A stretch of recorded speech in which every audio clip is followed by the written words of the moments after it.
The biggest mistake a business owner ever makes is not reflecting on themselves as a consumer.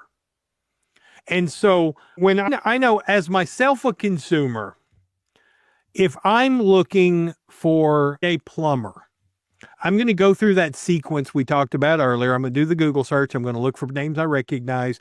I'm going to do that.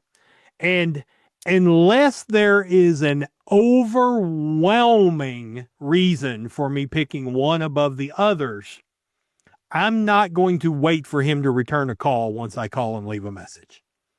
I'm not going to do it. I'm going to basically give him first shot because of all those decision-making processes I went through. But the moment he does not answer his phone and tell me that he'll get somebody over, I immediately call the next guy on my list. And so many business owners operate under the, oh, they'll leave a message and I'll call them back later philosophy.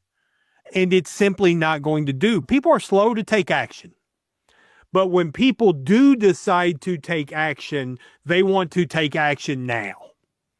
And if you don't have systems in place to make sure that you're able to give them some kind of direction at that moment, you've lost the customer.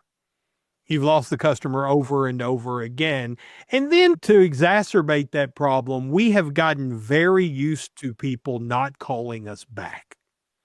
And so not only do I not want to wait for them to call us back, I'm not even convinced you're ever going to call me back. And that's key, because if I don't connect with you very quickly, I assume you're not going to call me back. Probably 2/3 of people never call you back these days. What the heck is that about? And what happens is you forget that those are foundational elements of your business, is communication.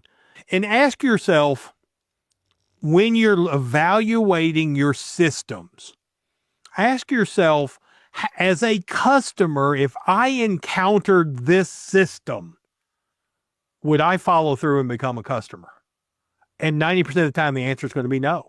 Yep, that's a great way to think about it. I did run across a little trick. Guy I'm working with currently, one-man band, very good, but very busy. You call him, you'll get his voicemail, but here's the key.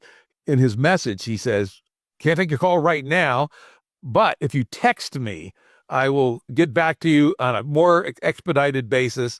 And he does. And that little trick alone makes him a far more valuable person to work with.